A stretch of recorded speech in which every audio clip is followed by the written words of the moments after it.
In the sleepy town of Kilgore, Texas, tales of eerie happenings are as common as tumbleweeds drifting down the dusty streets. Yet, one story stands out among the others, sending chills down the spine of anyone who hears it. It's a story so spine-chilling that even the locals swear it's true, though they'll tell it with a nervous chuckle and a sideways glance. The story begins on a cool autumn night, when the wind howls like a lost soul across the empty highways and the stars seem to flicker with an otherworldly light. The tale revolves around an elusive hitchhiker who has haunted the roads for decades. Those who have encountered her describe her as a young woman, seemingly lost, with a sad look in her eyes and a story that never seems to end well. The hitchhiker first appeared in Kilgore in the 1950s. According to local legend, she was a young woman who had gone out to a party one fateful evening. She was dressed in a white gown that fluttered in the wind, as if she were part of the night itself.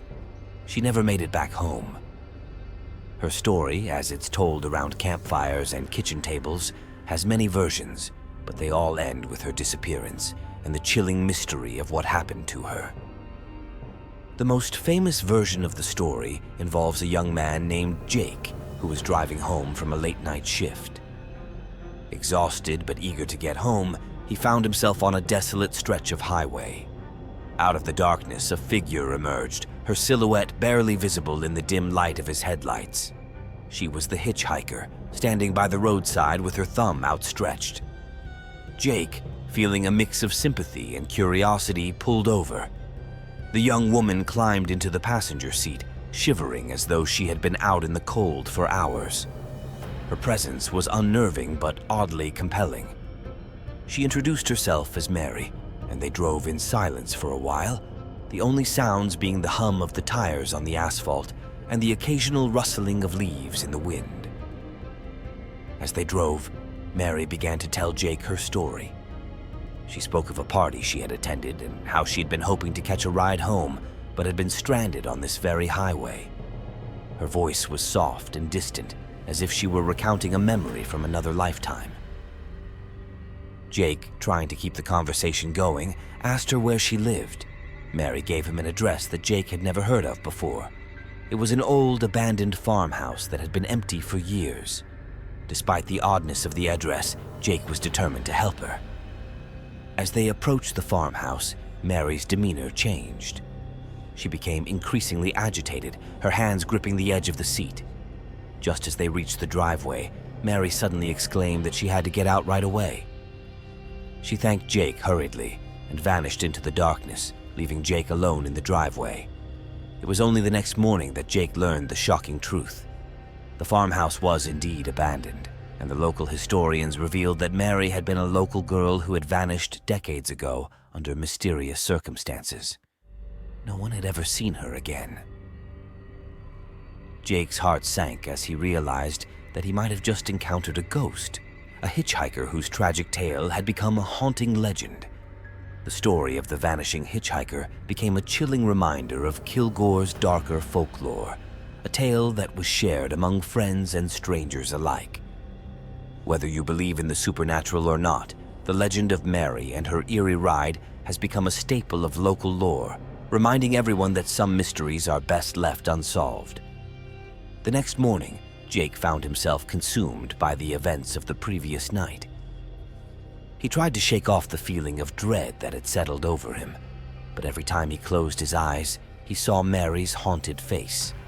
He was determined to uncover more about the mysterious hitchhiker who had appeared to him so suddenly and vanished just as quickly.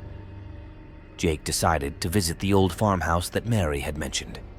The building was just as he remembered from that eerie night, dilapidated with broken windows and overgrown weeds reclaiming the yard.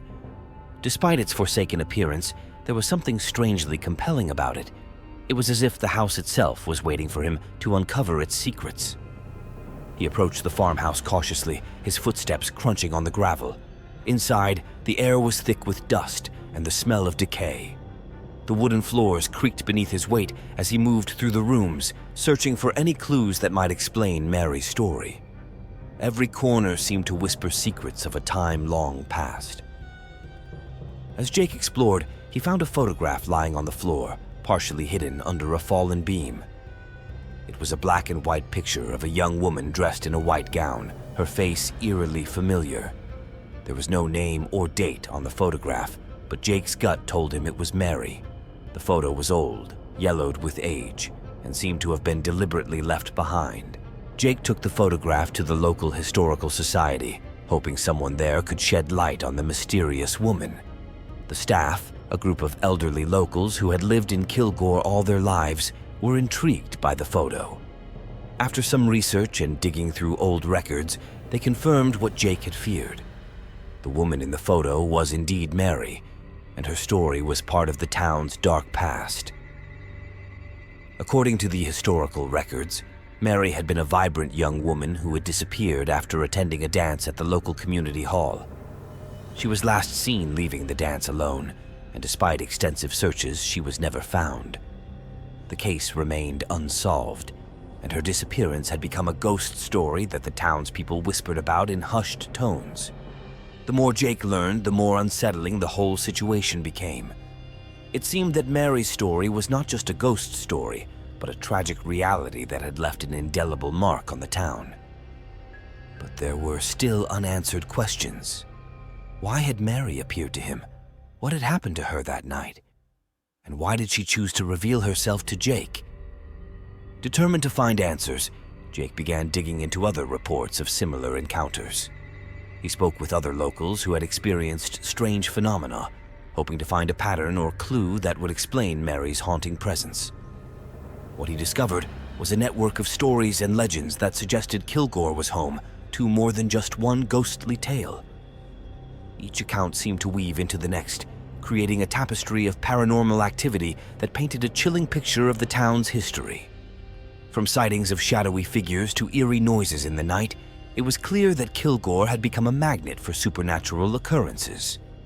One particular story caught Jake's attention, a tale of a mysterious figure who appeared at a local cemetery around the same time as Mary's disappearance.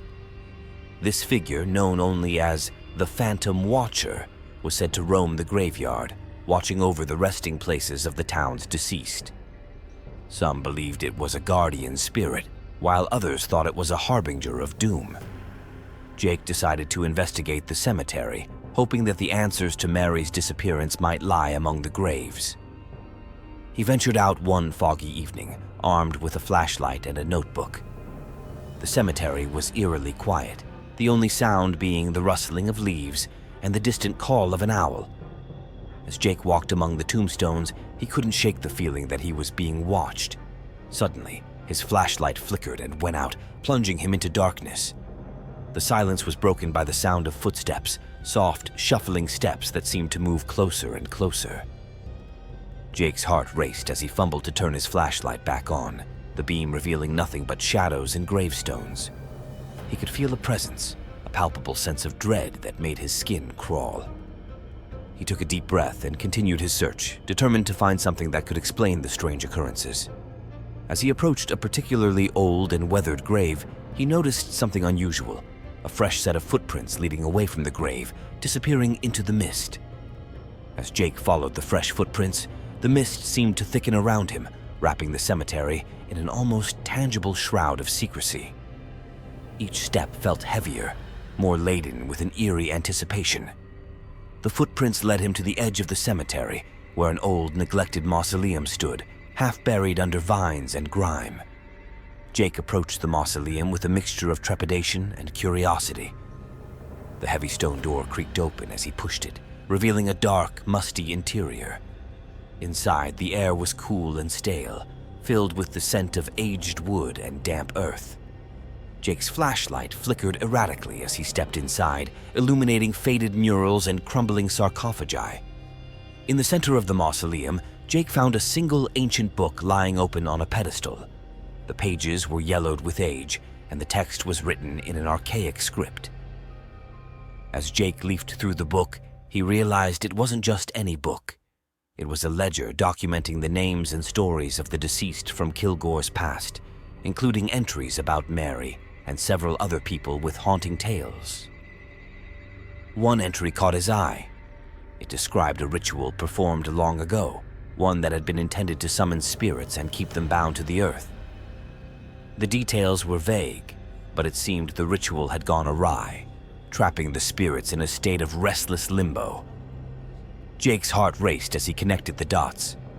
Mary's appearance, the mysterious figure in the cemetery, and the fresh footprints all pointed to something far more sinister than he had imagined. The rituals described in the ledger seemed to explain the town's ghostly phenomena and the restless spirits that haunted Kilgore. Determined to understand the full extent of the mystery, Jake delved deeper into the book. He discovered a final cryptic entry that mentioned a hidden chamber beneath the mausoleum, a chamber where the spirit's bindings could be altered. The entry suggested that finding this chamber could either free the trapped souls or condemn them to an eternity of unrest. Fueled by a mix of fear and fascination, Jake searched the mausoleum for any sign of this hidden chamber. After what felt like hours, he finally found a concealed trapdoor beneath a pile of debris. With a deep breath, he opened it, revealing a narrow staircase descending into the darkness below. He descended the stairs cautiously, the air growing colder with each step. At the bottom, Jake found a small, dimly lit room. In the center of the room was an altar with strange symbols etched into its surface. Surrounding the altar were remnants of the ritual, candles, old parchment, and a collection of peculiar objects. As Jake approached the altar, he felt a chilling draft and heard the faint whispers of voices. He knew he was not alone. The room seemed to pulse with a supernatural energy, as if the spirits were reaching out to him. Just then, the temperature dropped sharply, and Jake's flashlight went out completely, plunging him into darkness. In the eerie silence, Jake's breath became visible, and he could feel the presence of something or someone watching him closely.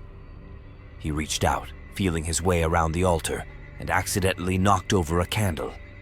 The room was illuminated by its flickering light, and Jake's eyes widened in shock. Before him, hovering above the altar, was a spectral figure, Mary.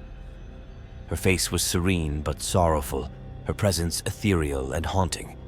She seemed to be trying to communicate something, her ghostly form flickering in and out of focus. As Jake watched in awe, Mary's spirit began to speak.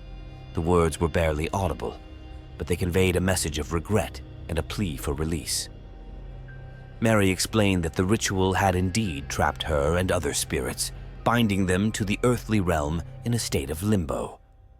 She implored Jake to perform a counter-ritual described in the book to free the trapped souls. Jake, despite his fear, understood the gravity of the situation. He followed the instructions in the book, performing the counter-ritual with trembling hands. As he completed the final incantation, the room was filled with a blinding light, and the temperature returned to normal. When the light faded, Mary's apparition had vanished, and the oppressive atmosphere lifted. Jake felt a profound sense of peace, knowing he had done what he could to help the trapped spirits. He left the mausoleum with a heavy heart, but also with a sense of accomplishment. In the days that followed, the haunting tales in Kilgore seemed to subside. The sightings of ghostly figures and strange occurrences became less frequent. The town's eerie reputation slowly faded, replaced by a newfound sense of calm. As for Jake, he never saw Mary again, but he knew that he had played a part in unraveling a mystery that had haunted Kilgore for decades. The Vanishing Hitchhiker was no longer just a ghost story, but a chapter in the town's history that had been finally put to rest. And while the supernatural might still linger in Kilgore, the tale of Mary had been laid to rest, leaving behind only whispers of an enigmatic past.